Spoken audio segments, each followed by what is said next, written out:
Pastor Jarrett here with another book review. This one, The Case for the Real Jesus by Lee Strobel. Um, and hopefully you guys have been enjoying. I'm now using this PowerPoint so you have a visual about what we're talking about. Here is actually my copy of The Case for Real Jesus. Like as always, I like outlining. You actually see my bookmarker I was using back then. This is a real good book. The point of this book is it's no longer the other book what I've talked about is the case for Christ, and that's the case for is Christianity the true religion? Is Christianity true? And really focus on that. We talked about the case for Creator, and Lee Strobel presents the case for is there a Creator God? And then this book is talking about the case for the real Jesus. Now, oh, and then I forgot the case for faith, which answers some of the difficult questions that people like to ask Christianity. Now we're talking about the case for the real Jesus.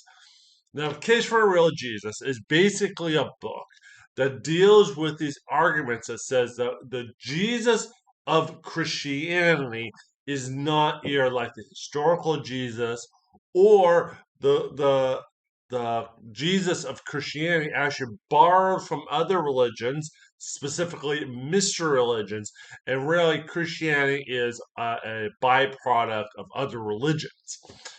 Uh, and so this has been very popularized by an old movie called Zeitgeist. That was an old movie and purported a lot of these ideas. This is how a lot of people got reintroduced to these ideas.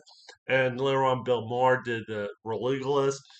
Another big, and both of these movies brought up these arguments again because what most people don't know, these are old arguments.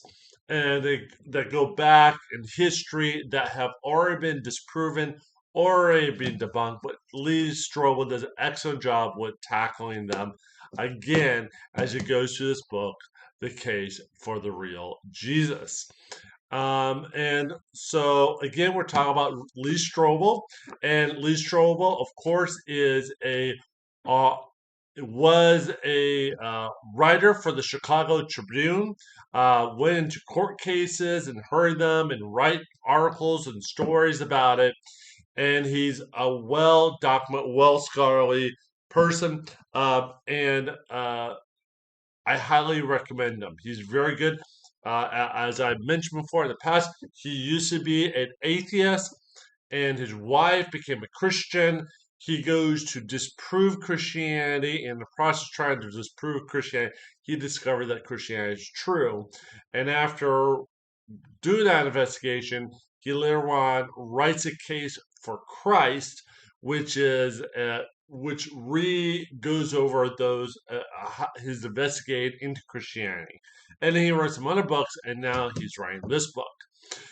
Just so you know, I haven't gotten around to reading them yet. He's also written other books, The Case for Grace, Case for Miracles. Looking forward to reading them. But right now, we'll look at this book, The Case for the Real Jesus.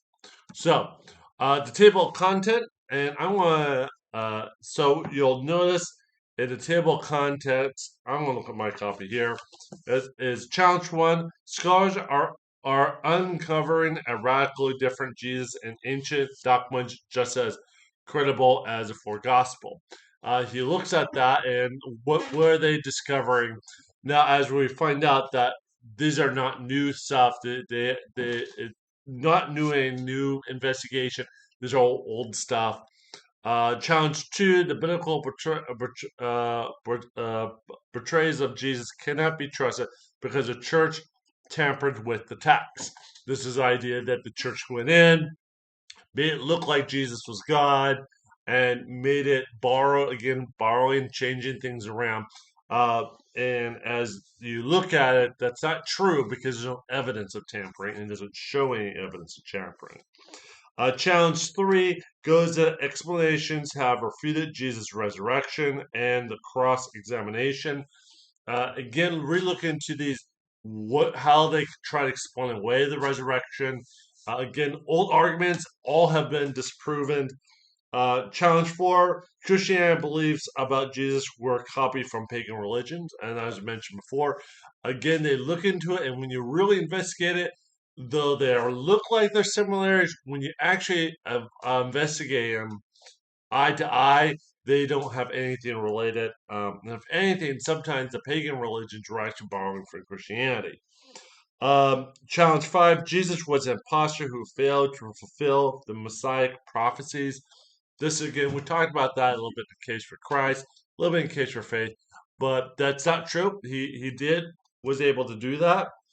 Um, Challenge 6: people should be free to pick and choose what to believe about Jesus, and that's just not intellectually honest. If Christianity is true, and if you're going to base your belief on it, you shouldn't pick or choose. If you're doing that, then your faith is based on just mere opinion, and then gives the conclusion. Uh, and then in the appendix, it gives a basic thing for the case for Christ and a website. I highly recommend this book. If you're running into arguments that says there was a different Jesus or that Christianity borrowed from other religions, this book does a real good job countering those arguments. I highly recommend it. Pick up a book. It probably has a different cover now, and they may even have an updated version. But go ahead, go out and get Case for the Real Jesus by Lee Strobel. God bless and have a great day.